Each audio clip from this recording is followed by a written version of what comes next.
नमस्कार प्यारे छात्रों, मेरे YouTube चैनल में फिर से आपका स्वागत है। इसके पहले वाले वीडियो में हमने मेरे संग की औरतें, जो उसका भाग 1 हमने वीडियो बनाया था, उसमें हम लोगों ने कहाँ तक पढ़ा? हम लोगों ने पढ़ा कि आज़ादी का जुनून यदि किसी के अंदर हो तो उसे आज़ादी से निभाना भी चाहिए। ठीक है, यदि आज़ादी के प्रति आपको लगाव है, आपके अंदर उमंग है, तो उस आज़ादी के लिए आपको अपनी जिम्मेदारी का निर्वाह भी आज़ादी से करना चाहिए और स्वयं के निर्णयों से करना चाहिए, ये नहीं कि किसी से पूछताछ के करें। ठीक है, चलिए अब आगे हम लोग देखते हैं। हमने अपनी माँ को कभी भारतीय माँ जैसा नहीं पाया। भारतीय माँ क्या क्या विशेषता है? अपने बच्चों से हमेशा लगाव रखती है, हमेशा अपने बच्चों को पास रखती है। ठीक है, तो इनकी माँ का जो है बच्चों की देखरेख में इनका बहुत योगदान नहीं रहा। परिवार के लोग ही बच्चों की देखरेख करते थे, क्योंकि उनकी माँ बहुत दुबली पतली थी और लोग उन्हें जो है मतलब यही कि उनकी दिनचर्या में व्यवधान नहीं उत्पन्न करना चाहते थे। न उन्होंने कभी हमें लाड़ किया, न हमारे लिए खाना पकाया और न अच्छी पत्नी बहू होने की सीख दी।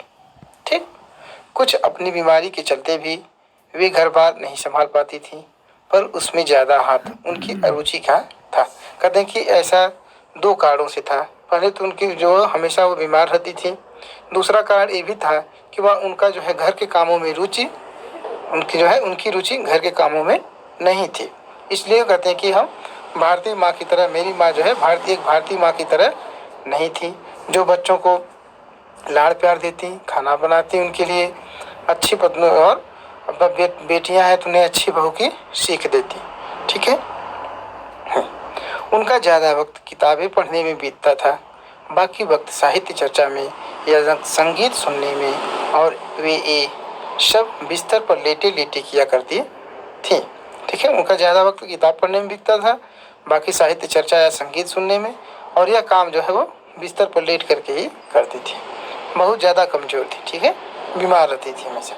फिर भी जैसा मैंने पहले कहा था, हमारी परंपरागत दादा दादी या उनकी ससुराल के अन्य सदस्य उन्हें न नाम धरते थे, न उनसे आम औरत की तरह होने की अपेक्षा रखते थे। ठीक, कहते हैं कि हमारे जो दादा दादी थे, ठीक है, वो परंपरागत दादा दादी या उनकी ससुराल के अन्य सदस्य उन्हें ना नाम धरते थे, मतलब उन्हें ज़्यादा जो है टोका टोकी नहीं करते थे, न मतलब न उन्हें ज़्यादा बुलाते थे और न ही उनसे जो है ये अपेक्षा करते थे कि वह एक आम औरत की तरह रहें। उनमें इतनी सबकी इतनी श्रद्धा क्यों थी? ठीक है, लोगों को उनमें उनमें बहुत विश्वास क्यों था, जबकि वह पत्नी, माँ और बहू के किसी प्रचारित कर्तव्य का पालन नहीं। ये वो जो है लेखिका जो है सवाल उठाती हैं कि जबकि वह न तो एक अच्छी पत्नी, मतलब एक जीव कर्तव्य, न तो एक पत्नी का कर्तव्य सही से निभाती थी, न माँ का न बहू का, फिर भी लोग उनमें इतना श्रद्धा क्यों रखते थे, विश्वास क्यों रखते थे? शाही खानदान के रोग के अलावा मेरी समझ में 2 कारण आए। पहला तो कहते हैं कि पहला तो ये था कि मेरी माँ जो है साहब, वो जो है उनके पिताजी एक अच्छे पद पे रहने वाले साहब थे, अंग्रेजों के यहाँ काम करते थे। तो पहला रूप तो ये था कि जो है साहब के घर की साहब की बेटी है। और कहते हैं इसके अलावा मुझे 2 अन्य कारण भी सूझे। वे कभी झूठ नहीं बोलती थी। पहला कारण था कि वे कभी झूठ नहीं बोलती थी, और दूसरा कारण वो बताती हैं, वे एक ही गोपनीय बात को दूसरे पर जाहिर नहीं होने देती थी। मतलब यदि किसी की कोई बात जिसे जो है छिपा कर रखना है, वह दूसरे के सामने प्रकट नहीं करती थी। कहते हैं कि बाकी इन दो बातों के कारण भी, 2 कारणों के भी से लोग उनमें जो है श्रद्धा रखते थे। ठीक है, पहले के कारण उन्हें घर वालों का आदर मिला हुआ था। कहते हैं कि पहले के कारण कि वह झूठ नहीं बोलती थी, इसलिए जो है घर वाले उनका बहुत आदर सम्मान करते थे। दूसरे कारण बाहर वालों की दोस्ती, और कहते हैं दूसरा कारण कि वह किसी की बात को जो है दूसरे पर जाहिर नहीं करती थी, इस कारण जो है बाहरी लोगों से उनकी दोस्ती हुई। दोस्त वे हमारी भी थी।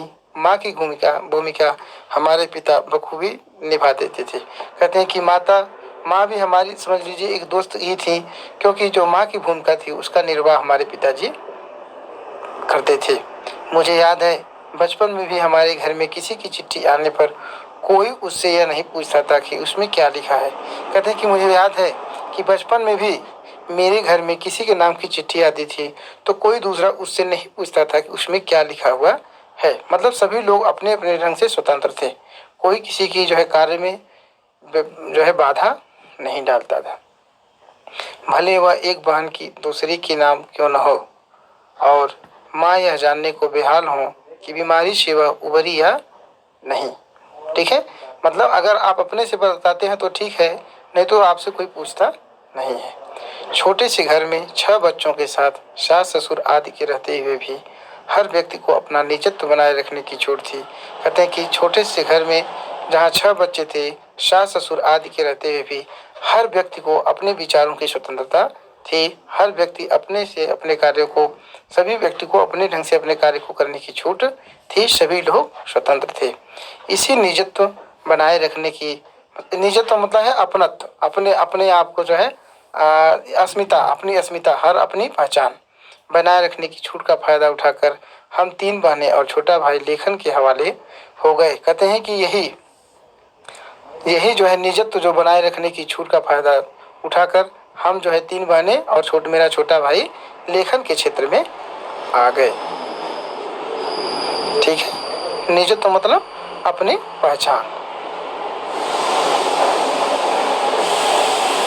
लिख से खिसके अपने पूर्वजों में माँ और नानी ही रही होती तो गनीमत रहती।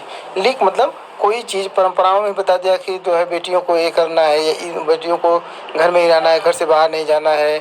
ठीक है, तो इन चीजों कहते हैं कि लिख से हट करके, मतलब उस परंपरा से हट करके खिसके अपने पूर्वजों में माँ और नानी ही रही होती तो कहते हैं कि हमारे पूर्वजों में कौन थे, इनकी माता और इनकी जो है नानी भी लिख पर नहीं चलती थी। मतलब वो भी जो है जो समाज की बनी बनाई परंपराएं हैं, जो है जो चीज़ें उन्हें सही नहीं लगती थी वह उनसे हट करके रहती थी।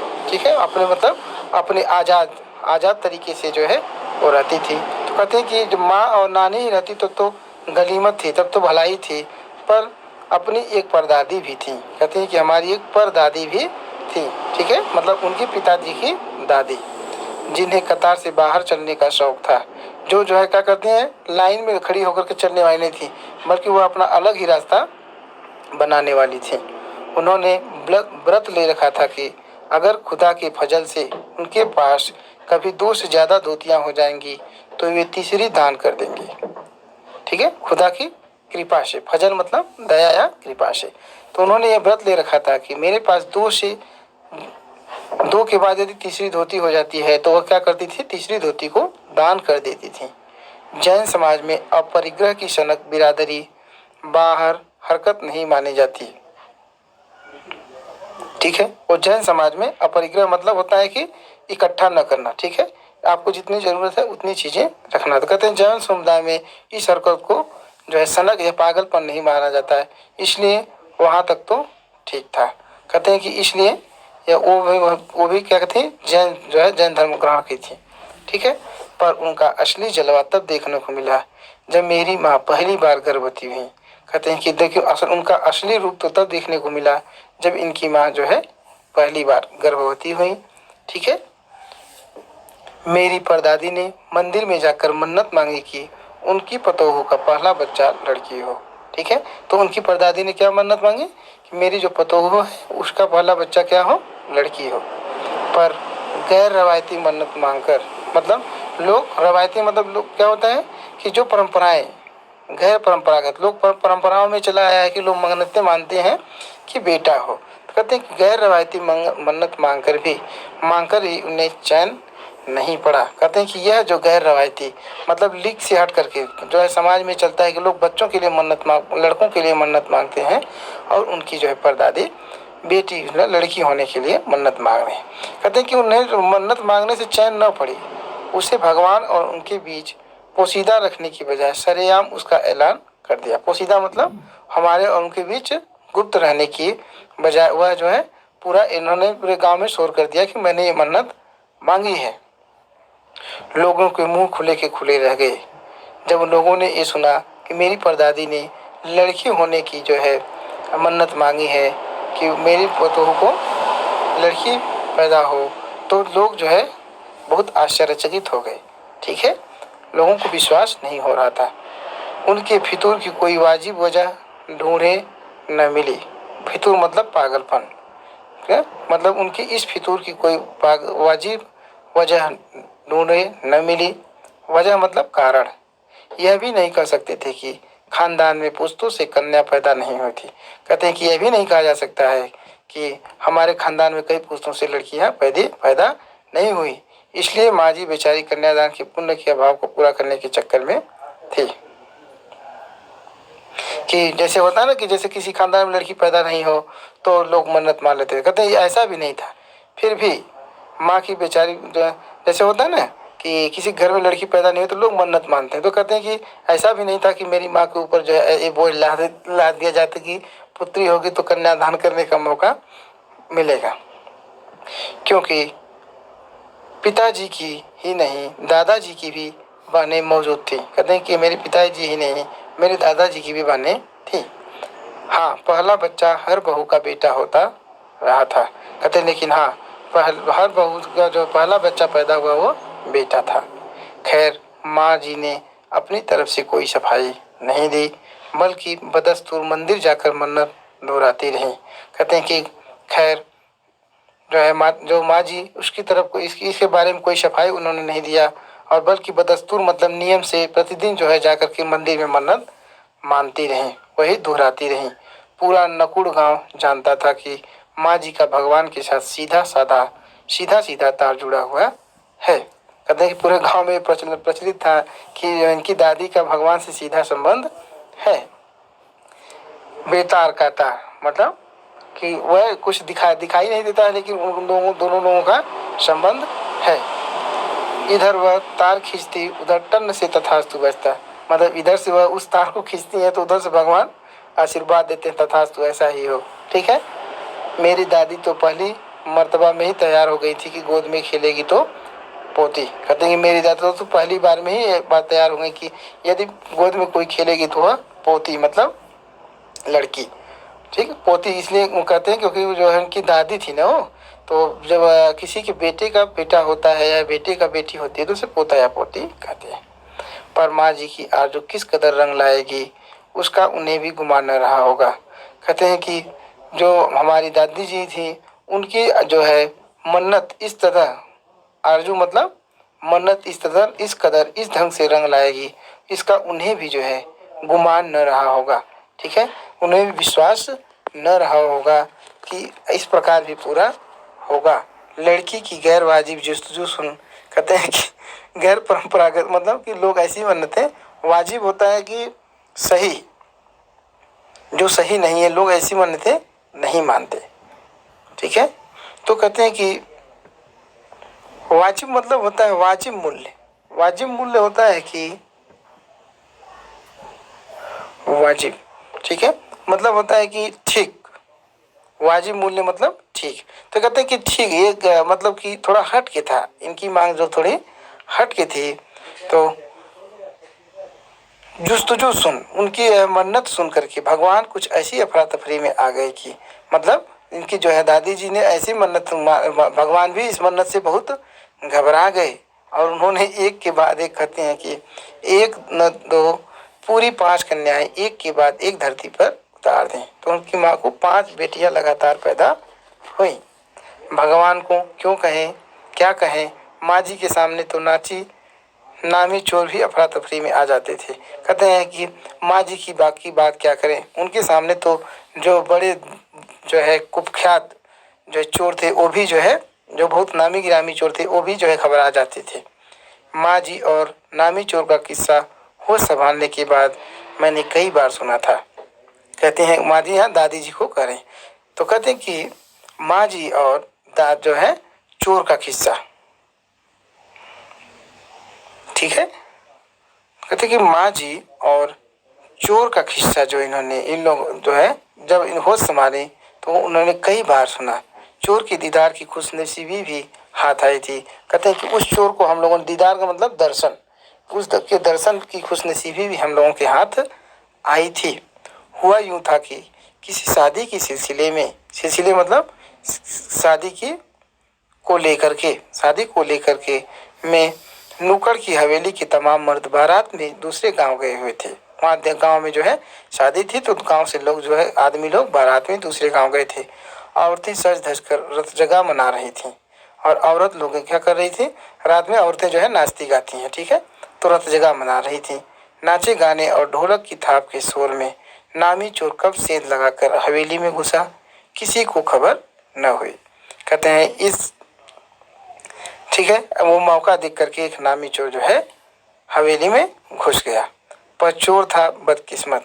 कहते हैं लेकिन वह चोर भी, उस चोर की किस्मत भी बहुत खराब थी, ठीक है। जिस कमरे में घुसा उसमें माँ जी सोई हुई थी। कहते हैं कि वह जिस कमरे में घुसा उसमें माता जी सोई हुई थी। औरतों के शोर से बचने को वे अपना कमरा छोड़ दूसरे में जा सोई थी। मतलब औरतें जो है रात में नाच गा रही थी, बहुत शोरगुल हो रहा था, तो वो अपने कमरे में न सो करके दूसरे कमरे में जाकर सो गई थी। औरतों के शोर से बचने को वे अपना कमरा छोड़ दूसरे में जा सोई थी। चोर बेचारा तमाम जोग्राफिया दिमाग में बिठाकर उतरा था। मतलब चोर जो है पूरी जानकारी ले करके वहाँ पहुंचा था कि इस ये कमरा खाली रहेगा, रात में इसी कमरे में सारा सामान है। वो अपने दिमाग में पूरा नक्शा बैठा करके गया हुआ था। उसे क्या पता था कि इतनी बड़ी बूढ़ी पुरखिन जगह बदल लेगी। उसे ये भी क्या पता था कि जो है ये बूढ़ी पुरखिन जो है दादी जी जो है अपने कमरे में न सो करके आज इस कमरे में सो जाएंगे। खैर बुढ़ापे की नींद ठहरी, चोर के दबे पाँव की आहट से ही खुल गई। कहते हैं कि बुढ़ापे की नींद जो है थोड़ी सी खुरखुराहट, मतलब बुढ़ापे में नींद बहुत गहरी नींद नहीं लगती, थोड़ी सी खुरखुराहट से जो है नींद खुल जाती है। तो कहते हैं कि बुढ़ापे की नींद थी, चोर के दबे पाँव की आहट, मतलब चोर पाँव को वो धीरे धीरे दबा करके चल रहा था, तो भी उसकी आहट से उनकी नींद खुल गई। ठीक है प्यारे बच्चों, आज की वीडियो में बस इतना ही। शेष भाग हम अगले वीडियो में लेकर उपस्थित होंगे। तब तक के लिए हमें विदा दीजिए। नमस्कार।